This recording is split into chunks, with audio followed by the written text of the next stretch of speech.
Hello friends, स्वागत है आपका अपने YouTube channel let's crack NT UGC NET electronic science. Friends, आज के वीडियो में हम देखेंगे applications of strain gauge and various bridges के बारे में पढ़ेंगे और साथ में इसके एडवांटेजेस देखेंगे। आज का टॉपिक काफ़ी इंपॉर्टेंट है फ्रेंड्स। डायरेक्ट और इनडायरेक्ट इसमें से क्वेश्चंस पूछे जाते हैं आपके कॉम्पिटिटिव एग्जाम्स में से। वीडियो स्टार्ट करने से पहले फ्रेंड्स, अगर आप मेरे चैनल पर न्यू है तो चैनल को सब्सक्राइब कर लीजिए और बेल आइकन को प्रेस कर दीजिए। और जैसा कि मैंने आपको पिछली वीडियो में बताया था कि एंटी नेट ने डेट बढ़ा दी है। 15 जून लास्ट डेट हो चुकी है। अगर किसी ने अभी भी एग्ज़ाम नहीं भरा है तो वो भर सकते हैं 15 जून तक, और मतलब इसका एग्ज़ाम जो है वो अगस्त में हो सकता है। अभी कोई भी इंफॉर्मेशन नहीं आई है एग्ज़ाम के related, but exam form fill करने की जो लास्ट डेट हो गई है वो हमारी 15 जून हो गई है। पहले इसकी 15 मई थी, देन 31 मई हो गई थी, अब 15 जून कर दी है। चलिए फ्रेंड्स, वीडियो स्टार्ट कर लेते हैं। सबसे पहले हम देखते हैं applications of strain gauge. Applications of strain gauge में सबसे पहला एप्लीकेशन क्या आता है हमारा, लोड सेल। लोड सेल क्या होता है फ्रेंड्स, जो मेज़र करता है किसको, फोर्स को। जो किसको मेज़र करता है, फोर्स को या फिर प्रेशर को मेज़र करते हैं। इसमें क्या होता है, एक हमने क्या ले लिया, एक होलो सिलेंडर ले लिया। होलो सिलेंडर किसका बना हुआ है, स्टील का बना हुआ है, जिसमें हमने जिसके सरकमफ्रेंस पे हमने क्या लगा दिए, 2 स्ट्रेन गेज लगा दिए। 2 स्ट्रेन गेज हमने कहाँ लगा दिए, वर्टिकली लगा दिए। जैसे इसके ऊपर फोर्स अप्लाई करेंगे तो इनमें क्या होएगा, रेजिस्टेंस चेंज होएगा, जो हम किसके थ्रू मेज़र कर लेंगे, व्हीटस्टोन ब्रिज के थ्रू हम इसे मेज़र कर लेंगे। तो व्हीटस्टोन ब्रिज कैसे था हमारा फ्रेंड्स, कुछ इस टाइप का था। तो इसमें क्या होता था, बीच में हमने क्या देखा था, गल्वेनोमीटर लगा होता था, और यहाँ पे क्या होती थी, इनपुट प्रोवाइड करते थे। इनपुट प्रोवाइड करते थे तो स्ट्रेन गेज क्या हो गया हमारे, किस टाइप का ट्रांसड्यूसर हो गया, पैसिव टाइप का। तो यहाँ पे फ्रेंड्स हमारे पास बैलेंस कंडीशन के लिए क्या कंडीशन होती थी, जो ऑपोजिट रेजिस्टेंस है वो उनका multiplication R1 into R4 is equal to R2 into R3। तो ये हमारे पास व्हीटस्टोन ब्रिज में हमने देखा हुआ है सबने, कि व्हीटस्टोन ब्रिज क्या कहता है कि बैलेंस कंडीशन बताता है वो क्या होती है, दोनों ऑपोजिट रेजिस्टेंस का मल्टीप्लिकेशन होता है दूसरे ऑपोजिट रेजिस्टेंस के मल्टीप्लिकेशन के इक्वल। तो हमारे पास मान लीजिए, तो इसका वी आउट कितना हो जाएगा, इसका वी आउट कितना हो जाएगा, इसको सॉल्व करके हमारे पास एक फॉर्मूला डिराइव होता है, वो क्या होता है, R4 divide by R3 plus R4। ये अगर आप R1 R2 अगर इनकी पोजीशंस चेंज करते हो तो आपकी ये वाली इक्वेशन भी क्या हो जाएगी, चेंज हो जाएगी।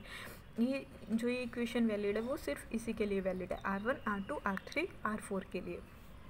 तो वी आउट किसके इक्वल हो गया, R4 upon R3 plus R4, मतलब ये वाली रेजिस्टेंस डिवाइड बाय इन दोनों का plus minus R2 this resistance upon R1 plus R2 into क्या आ जाएगा, V इन आ जाएगा। अब मान लीजिए फ्रेंड्स, हमने इसको सॉल्व करके देखते हैं। अब अगर हमारे पास V इन की वैल्यू कितनी है, 5 वोल्ट ले लिए मान लो हमने, और सारी की सारी रेजिस्टेंस क्या होंगी, इक्वल होंगी। बैलेंस ब्रिज में क्या होती है, इक्वल होती है, तो उस केस में वी आउट कितना होता है, 0 के इक्वल होता है। तो मान लीजिए इसकी वैल्यू हमने कितनी ले ली, 3 ओम ले ली। जब आप V इन की वैल्यू कितनी पुट करेंगे, 5, और ये R1 R2 R3 R4 की वैल्यू कितनी पुट करेंगे, 3। जब आप इसे पूरे को सॉल्व करेंगे तो आप देखिए 3/3 प्लस 3 कितना हुआ, 6, मतलब 1/2 माइनस यहाँ पे भी क्या हो जाएगा, 3/3 प्लस 3 1/2। तो 1/2 प्लस का 1/2 माइनस का आपस में कट के इंटू कुछ भी हो तो हमारे पास क्या आ जाएगा, वी आउट की वैल्यू क्या आ जाएगी, 0 आ जाएगी। तो ये इसने क्या शो किया है कि ब्रिज क्या है हमारे पास, बैलेंस है। वही यहीं पे अगर मैं इन चारों रेजिस्टेंस को क्या कर दूँ, स्ट्रेन प्रोवाइड कर दूँ, क्या कर दूँ, स्ट्रेन प्रोवाइड कर दूँ। स्ट्रेन के लिए फ्रेंड्स हम यहाँ पे इस टाइप का सिंबल लगा लेते हैं। ये रेजिस्टेंस है मेरा, रेजिस्टेंस के ऊपर ये सर्कल लगा दिया, या फिर ऐसे आप स्क्वायर में भी लगा सकते हो। तो वो सिंबल क्या शो करते हैं हमारा, कि उस रेजिस्टेंस के ऊपर उस वहाँ पे हमने क्या दिया हुआ है, स्ट्रेन प्रोवाइड किया, मतलब वहाँ पे हमने क्या किया, फोर्स अप्लाई किया। तो जो ये ऑपोजिट रेजिस्टेंस है फ्रेंड्स, ये क्या होंगी आपस में, या तो इलोंग्रेशन होएंगी, बढ़ेंगी, स्ट्रेच होएंगी, या फिर ये कंप्रेस होएंगी। तो मान लीजिए कि ये दोनों क्या हो रही है, बढ़ रही है, और ये दोनों क्या हो रही हैं, डिक्रीज हो रही है, कंप्रेस हो रही है। तो V इन की वैल्यू तो हमारे पास कितनी थी, 5 वोल्ट हमने ले ली थी। तो सारी रेजिस्टेंस की वैल्यू क्या थी, हमने कितनी ली थी, 3 ली थी। अब बढ़ के जो इंक्रीज़ हो रही है उसको मैंने मान लिया 4 मान लिया, और जो डिक्रीज़ हो रही है उसको मैंने 2 मान लिया। 3 से कम हो के कितना, 2 हो गया, 3 से बढ़कर कितना हो गया, 4 हो गया। ये वैल्यूज़ मैंने अज्यूम की हुई हैं, ऐसा कुछ नहीं है। तो अगर आप इसका वी आउट अब कैलकुलेट करेंगे उस फॉर्मूला में पुट करके, तो आपको वी आउट की वैल्यू कितनी मिलेगी, 1.667 वोल्ट। तो मतलब यहाँ पे आपको कुछ ना कुछ, जहाँ पे आप स्ट्रेन अप्लाई करेंगे, जहाँ पे आप फोर्स अप्लाई करेंगे, तो वहाँ पे आपको वी आउट की वैल्यू कुछ ना कुछ मिल जाएगी।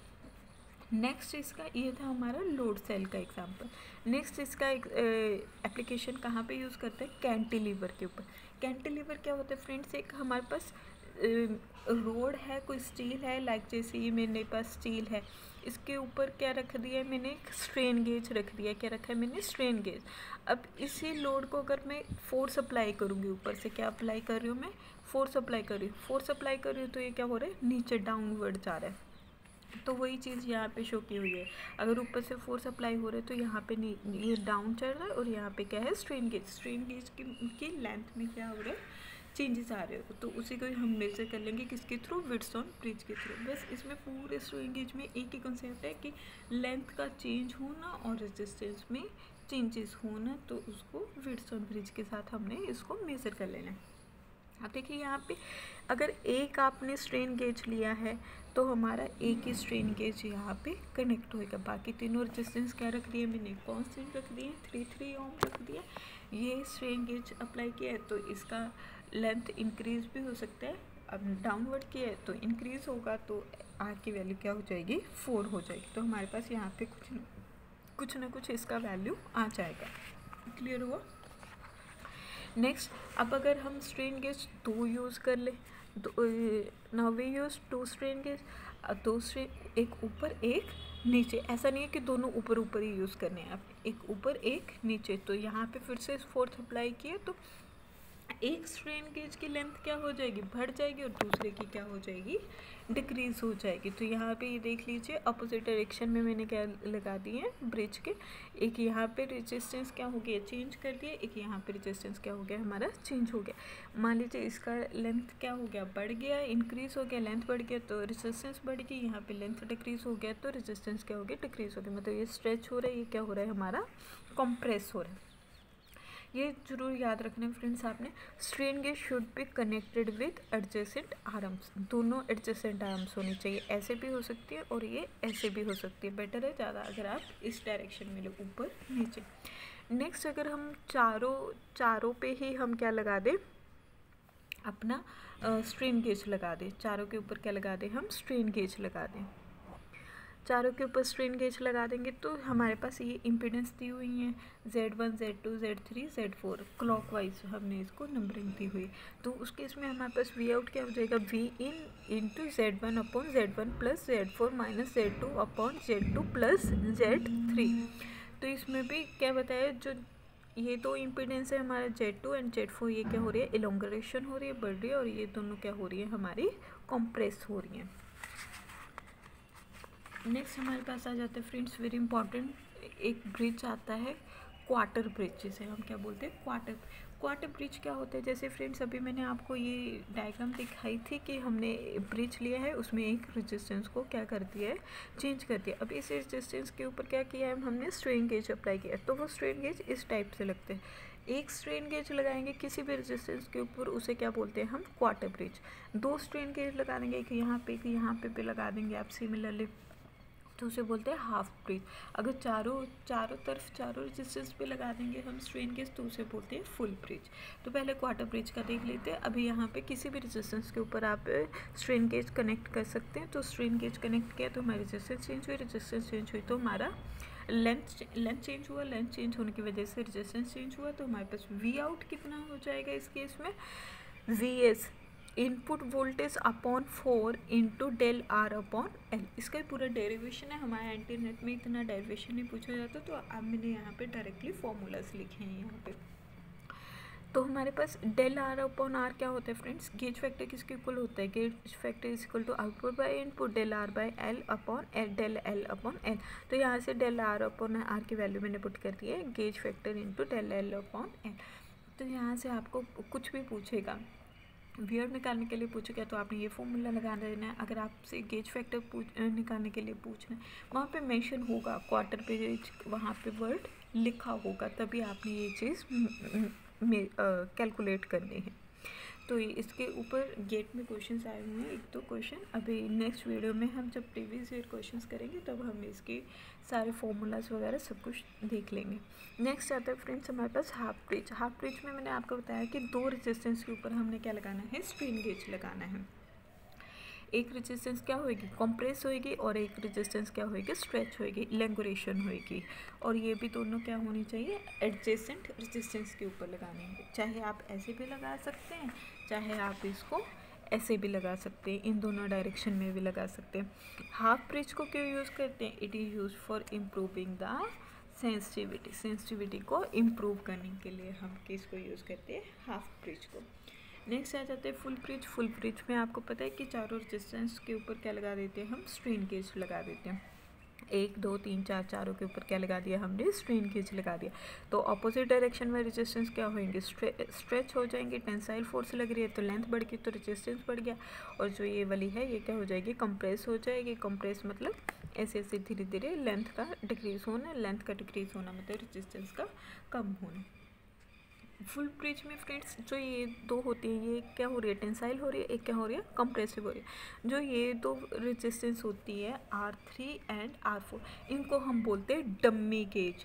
क्या बोलते हैं हम इसे, डम्मी गेज। डम्मी गेज का काम क्या होता है कि जो हमारा टेम्परेचर का इफ़ेक्ट होता है, जो टेम्परेचर में चेंजेस आते हैं उसको क्या करता है, कंपनसेट करता है। वेरी इंपॉर्टेंट फ्रेंड्स, ऑब्जेक्टिव में 1 नंबर में पूछा जाता है, what is the use of dummy gauge. जो डम्मी गेज का यूज़ क्या हुआ हमारा, जो टेम्परेचर का प्रभाव पड़ता है, टेम्परेचर में जो चेंजेस आते हैं उसको, टेम्परेचर के चेंजेस को कंपनसेट करने के लिए, कम करने के लिए हमारे पास क्या आ जाता है, डम्मी गेज को हम यूज़ करते हैं, याद रखना फ्रेंड्स। नेक्स्ट आ जाता है टॉर्क। टॉर्क क्या होता है, जो रोटेटिंग डायरेक्शन में हम फोर्स मेज़र करते हैं उसे हम क्या बोलते हैं, टॉर्क बोलते हैं। ये भी काफ़ी 1 नंबर में क्वेश्चन पूछा जाता है इसके ऊपर भी। जो स्ट्रेन गेज में हम टॉर्क मेज़र करते हैं, strain gauges are use for measurement of torque और ट्विस्टिंग मोमेंट। कहता तो ये क्वेश्चन क्या पूछा जाता है, बोलते हैं जो ये केसेस होती हैं ये कितनी एंगल पे रखे जाते हैं एक्सिस के शाफ्ट पे। तो कितने एंगल पे रखे जाते हैं, ये 45 डिग्री पे, याद रखना, वेरी इंपॉर्टेंट। टॉर्क मेज़र करने के लिए जो स्ट्रेन गेज है वो कितने एंगल पर रखेंगे हम, 45 डिग्री के ऊपर। जैसे ये हमने ये देखा है, डायग्राम में शो किया हुआ। तो ये 4 स्ट्रेन गेज हो गए हमारे पास, चारों के चारों किस पे रखे हुए हैं हमने, 45 डिग्री के ऊपर, वेरी इंपॉर्टेंट। नेक्स्ट लास्ट क्या आता है फ्रेंड्स हमारे पास स्ट्रेन गेज में, advantages of strain gauge. Strain gauge के एडवांटेजेस में से काफ़ी क्वेश्चन पूछे जाते हैं, एंटीनेट में इसमें से क्वेश्चन आया हुआ है। तो सबसे पहला इसका एडवांटेज क्या हुआ, strain gauge has negligible loading effect on primary transducer. Primary transducer के ऊपर इसका लोडिंग इफेक्ट क्या होता है, नेग्लिजिबल होता है। Next it has advantage of formation of push pull system for temperature compensation। Temperature compensation के लिए क्या बनाते हैं, पुश पुल सिस्टम बनाता है। it has advantage of also formation of zero order system. Zero order system भी बनाता है जिसमें फ्रिक्वेंसी रिस्पॉन्स काफ़ी अच्छा होता है, कितना 100 किलो हर्ट्ज तक पहुंच जाता है हमारा। ये क्या होते हैं, स्मॉल इन साइज होते हैं। नेक्स्ट क्या आता है हमारे पास, it is used for the wide range for selection in respect of size, gauge factor and resistance of element। जहाँ पे गेज फैक्टर ज़्यादा चाहिए हमें इसे वहाँ पे भी यूज़ करते हैं। तो हमने सारा फ्रेंड्स स्ट्रेन गेज के बारे में इस वीडियो तक पढ़ लिया है। नेक्स्ट वीडियो में हम देखेंगे इसका प्रीवियस ईयर क्वेश्चंस और प्लस न्यूमेरिकल्स। वो वीडियो आप ज़रूर से देखना, और जो पिछली वीडियोस दी हुई हैं उनका लिंक मैं आपको डिस्क्रिप्शन बॉक्स में दे दूँगी। आप उन वीडियोस को भी अच्छे से देखिए पूरा कंसेप्ट क्लियर करने के लिए। तो ओवरऑल हमने क्या कुछ पढ़ा है फ्रेंड्स स्ट्रेन गेज के बारे में। स्ट्रेन क्या होता है हमारा, स्ट्रेस क्या होता है। सबसे पहले हमने स्ट्रेस के बारे में पढ़ा था, स्ट्रेस क्या था हमारा, फोर्स अपॉन एरिया। स्ट्रेन क्या था, चेंज इन डायमेंशन। फिर पढ़ा था हमने ये क्या होता है, रेजिस्टिव ट्रांसड्यूसर होता है। रेजिस्टिव में क्या होता था, रेजिस्टेंस चेंज होएगी जिसमें वेरिएशन रेजिस्टेंस होता है, किसके कारण होता है, लेंथ और एरिया के कारण। अगर रेजिस्टिविटी के कारण भी होगा तो उस इफेक्ट को हम क्या बोल देते हैं, पीजो इलेक्ट्रिक इफेक्ट बोल देते हैं। ये क्या है, हमारे पास एक सेकेंडरी ट्रांसड्यूसर है। ये हमारे पास क्या है, एक प्राइमरी पैसिव ट्रांसड्यूसर है जिसमें हम वोल्टेज अप्लाई करते हैं। देन हमने हुक्स लॉ पढ़ लिया था, stress is directly proportion to strain. Proportionality हटा के हमने क्या लगा दिया था, ई लगा दिया था। ई क्या था, हमारा Young's modulus of elasticity. Then इसकी टाइप्स पढ़ ली थी, Young's modulus, bulk modulus, shear modulus. तो हमने यंग्स मॉडुलस के लिए पढ़ा था पूरा।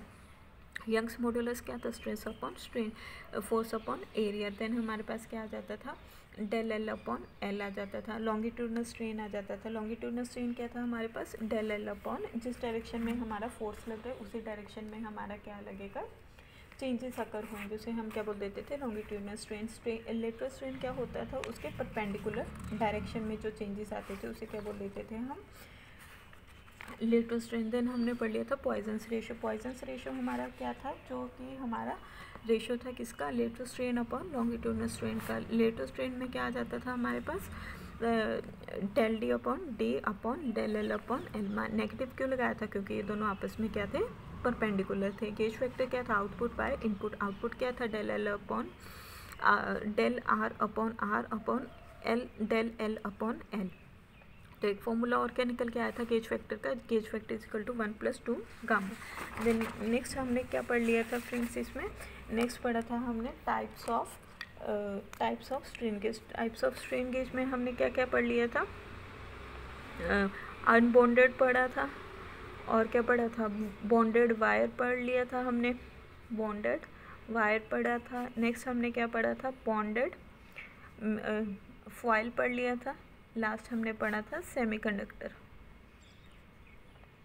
बॉन्डेड में क्या होता था फ्रेंड, अनबॉन्डेड में क्या होता था, जो चिपका नहीं होता था, तो हमारे पास 2 फ्रेम्स होते थे। 2 फ्रेम्स में से क्या किया था हमने, दोनों फ्रेम्स में एक मूव करता था दूसरे के ऊपर, तो इसका रेजिस्टेंस चेंज होता था, वायर का लेंथ चेंज होता था, लेंथ चेंज होने से रेजिस्टेंस चेंज होता है, जिसको हम मेजर कर लेते थे व्हीटस्टोन ब्रिज में। तो ये ज़्यादा यूज़ नहीं होता था। नेक्स्ट हमारे पास आ जाता था बॉन्डेड वाला। बॉन्डेड में क्या होता था, तो ये चिपका होता था किसी स्ट्रक्चर के ऊपर, हमारा स्ट्रेन गेज चिपका होना, उसको फिर अगेन हमने किसके साथ लगाया था, व्हीटस्टोन ब्रिज। इसको चिपकाते किसके साथ थे, सीमेंट के साथ इसको चिपकाया जाता है। वायर का शेप अलग अलग हो सकता था, और इसमें हमने क्या देखा, वायर किसकी बनी होती है, प्लैटिनम, निकल, कॉपर, नाइक्रोम की बनी होती है। और इस वायर का जो लेंथ है वो ज़्यादा होनी चाहिए, सो डैट कि जो हमारा स्ट्रेस है वो क्या हो जाए, यूनिफॉर्मली डिस्ट्रीब्यूट हो जाए। और इस वायर को हमने रख देते थे स्ट्रेन गेज को 2 पेपर्स के बीच में या फिर टेफ्लॉन के बीच में, मतलब उसको बैकिंग प्रोवाइड करते थे। तो इससे हमारा इसको वायर की जो डायमीटर होता था वो कितना होता था हमारा, 0.025 mm हो जाता था। और इसका लो रेजिस्टेंस टेम्परेचर कोफिशिएंट होता था, मतलब टेम्परेचर का प्रभाव कम पड़ता था, इसमें हिस्टैरिसीस नहीं होते थे, फ्रिक्वेंसी रिस्पांस क्या होता था, अच्छा होता था। इसको कहाँ पे यूज़ करते थे, स्ट्रेस एनालिसिस के लिए और कंस्ट्रक्शन ऑफ ट्रांसड्यूसर को कंस्ट्रक्ट करने के लिए, और biomedical, industrial field, mechanical field, इन सब में इसको यूज़ किया जाता था। नेक्स्ट आ जाता था हमारे पास फॉइल। फॉइल में क्या हम यूज़ करते थे, प्रिंटर टेक्निक यूज़ करते थे। क्या यूज़ करते थे, प्रिंटर टेक्निक। मतलब जिस किसी को भी हमने ये बनाना होता था, हमने लाइक ये ग्रिड बनाना है हमने, तो इसको क्या कर देते, थिक कर देते थे, मोटा कर देते थे। और जो ये मेटल का डायमीटर है ये बहुत ज़्यादा कम होता था। कितना कम होता था, हमारे पास 0.02 mm होता था। तो फोटो थिक होने की वजह से ये क्या होता था, ज़्यादा फ्लेक्सिबल होता था। फोटो इचिंग प्रोसेस करके इंक डाल के हम इसको क्या कर देते थे, रिक्वायर्ड ग्रिड अपना अचीव कर लेते थे। तो इसके एडवांटेजेस बड़ी थी, क्या था, ये ज़्यादा फ्लेक्सिबल होता था। फोटो इचिंग प्रोसेस यूज़ करते थे हम। फ़ोटो इचिंग प्रोसेस यूज़ करने की वजह से हमारे पास क्या होता था, सेम करेक्टरिस्टिक का हम दोबारा से गेज भी प्रोड्यूस कर सकते थे। और इसमें हीट डिसिपेशन कैपेसिटी क्या थी, बहुत ज़्यादा थी। वाइड टेम्परेचर के ऊपर भी यूज़ कर सकते हैं। लार्जर सरफेस एरिया होता है तो इसकी बेटर बॉन्डिंग होती है, तो हमारे पास जो एरर्स है इसमें वो क्या होती है, कम होती है। नेक्स्ट हमने पढ़ा सेमीकंडक्टर। सेमीकंडक्टर में हमने पढ़ा पी टाइप, एन टाइप। ये पी टाइप, ये एन टाइप का है, और ये क्या है, पी टाइप का। जो ये कहाँ पे यूज़ करते हैं सेमीकंडक्टर, जहाँ पे हमें बहुत ज़्यादा गेज फैक्टर की रिक्वायरमेंट होती है। तो यहाँ पे एन टाइप के लिए हमने देखा था जो गेज फैक्टर वो क्या आएगा, हमेशा नेगेटिव आएगा। जो पी टाइप है उसके लिए हमेशा गेज फैक्टर क्या आएगा, पॉजिटिव आएगा। नेक्स्ट हमने पढ़ लिया था फ्रेंड्स इसके एप्लीकेशंस में हमने सबसे पहले क्या पढ़ा था, लोड सेल पढ़ लिया था। नेक्स्ट हमने पढ़ लिया था कैंटिलीवर और थर्ड पढ़ लिया था टॉर्क। टॉर्क में क्या पढ़ा था फ्रेंड्स हमने, जो ये हमारे स्ट्रेन गेजेस होते हैं इसको हम कितने एंगल पे रखते हैं, 45 डिग्री पे रखते हैं। कैंटिलीवर में हमने क्या देखा था, इस तरह का कोई ये कैंटिलीवर है, स्पेसिमन है, तो यहाँ पे हम एक स्ट्रेन गेज अप्लाई करते हैं, तो यहाँ पे फोर्स अप्लाई किया, तो फोर्स अप्लाई करने से ये क्या हो जाता है, कुछ इस तरीके से हो जाता था, तो ये स्ट्रेन गेज, तो इसकी लेंथ क्या हो जाती थी, इंक्रीज हो जाती थी, तो रेजिस्टेंस भी क्या हो जाएगा, इस फॉर्मूला के साथ हमारा इंक्रीज हो जाएगा। और लोड सेल में हमने क्या देखा था, एक सर्कुलर टाइप का ये क्या था हमारे पास, सिलेंडर था, तो जिसके चारों तरफ हमने क्या लगाया हुआ था, ये स्ट्रेन गेजेस लगाए हुए थे, जो इसको ब्रिज की फॉर्म में देखा था, ब्रिज की फॉर्म में देखा था। तो हमने क्या देखा था कि अगर ये ऑपोजिट रेजिस्टेंस है, इनमें सेम हमारे पास क्या होएगा, स्ट्रेन गेज लगा दिया चारों पे, तो इस पे अगर बैलेंस ब्रिज का कंडीशन देखा था, तो वे आउट क्या आ जाती थी, 0 आ जाती थी हमारे पास। अगर चारों तरफ रेजिस्टेंस स्ट्रेन गेज लगाया तो हमारे पास ये दोनों क्या होते थे, स्ट्रेच होते थे, और ये दोनों क्या होते थे, कंप्रेस होते थे। तो इसमें वी आउट का हमने एक क्या कर लिया था, फॉर्मूला कैलकुलेट कर लिया था। जो नेक्स्ट हमने देखा था कैंटिलीवर। ये देखिए फ्रेंड्स, जैसे ये पढ़ा था ना हमने लोड सेल के बारे में, ये सिलेंडर था, ये चारों तरफ इसके स्ट्रेन गेज लगा दिया था, विदाउट स्ट्रेन हमारे पास वे आउट की वैल्यू क्या आ रही थी, 0 आ रही थी, और जैसे ही हमने स्ट्रेन अप्लाई कर दिया तो वे आउट की वैल्यू कुछ ना कुछ आ रही थी। देन कैंटिलीवर का देखा था, एक स्ट्रेन गेज लगाएंगे तो किसी भी रेजिस्टेंस के ऊपर एक स्ट्रेन गेज लगा सकते हैं। अगर आप 2 स्ट्रेन गेज लगाओगे तो उसको एडजेसेंट आर्म्स में ही लगाना है हमने। Strain gauge resistance length change हो रहा है तो रेजिस्टेंस भी बढ़ेगा, एक का बढ़ रहा है, एक का क्या हो रहा है, कम हो रहा है। नेक्स्ट हमने इम्पिडेंस में देखा था, ये दोनों का इम्पिडेंस क्या हो रहा है, बढ़ रहा है, और इसका जो स्ट्रेन लगाने की वजह से ये क्या हो रहा है, कंप्रेस हो रहा है, तो हमारे पास ये फॉर्मूला निकल के आया था। नेक्स्ट हमने देख लिया था क्वार्टर ब्रिज। क्वार्टर ब्रिज में क्या देखा था हमने, ब्रिजेस के बारे में देखा था, कौन कौन से ब्रिजेस थे, क्वार्टर, हाफ, और एक क्या देख लिया था हमने, फुल। क्वार्टर में क्या होता था, एक स्ट्रेन गेज लगता था, फुल में क्या लगते थे, 2 स्ट्रेन गेज लग जाते थे, और हाफ में 2, और फुल में कितने स्ट्रेन गेज लगते थे हमारे, 4। तो ये हमने लगाया हुआ था, ये एक स्ट्रेन गेज लगा दिया, इसको ऐसे दिखा दिया, तो इसका वी आउट याद रख लेना था आपने। क्वार्टर के लिए कितना था we out, VS/4 into del R/R। तो यहाँ से डेल R/R की वैल्यूज पुट करके हमारे पास यहाँ से गेज फैक्टर भी हम क्या कर सकते थे, इसको कैलकुलेट कर सकते थे, डेल L/L। तो जो कुछ भी आपको पूछते हैं वो आप निकाल सकते हो। हाँ, ऐसे ही सिमिलरली हमने क्या पढ़ा था, हाफ के लिए पढ़ लिया था। देन हमने किसके लिए पढ़ा था, फुल के लिए देखा था। लास्ट हमने देखा था एडवांटेजेस हमने क्या देखी थी इसके, इसमें निग्लिजिबल लोडिंग इफेक्ट होता है। पहला क्या था, निग्लिजिबल लोडिंग इफेक्ट होता है। दूसरा एडवांटेज हमने क्या देख लिया था, इसको यूज़ करते पुश पुल बनाने के लिए, पुश पुल सिस्टम बनाने के लिए, और जीरो ऑर्डर सिस्टम बनाने के लिए। ये स्मॉल इन साइज़ होते हैं, और वाइड रेंज के लिए हम इसको क्या कर सकते हैं, यूज़ कर सकते हैं। ये था फ्रेंड्स सारा कंसेप्ट पूरा स्ट्रेन गेज का। नेक्स्ट वीडियो में हम इसके ऊपर objective questions, previous year questions और न्यूमेरिकल्स देखेंगे। Thank you friends, thank you for watching my video.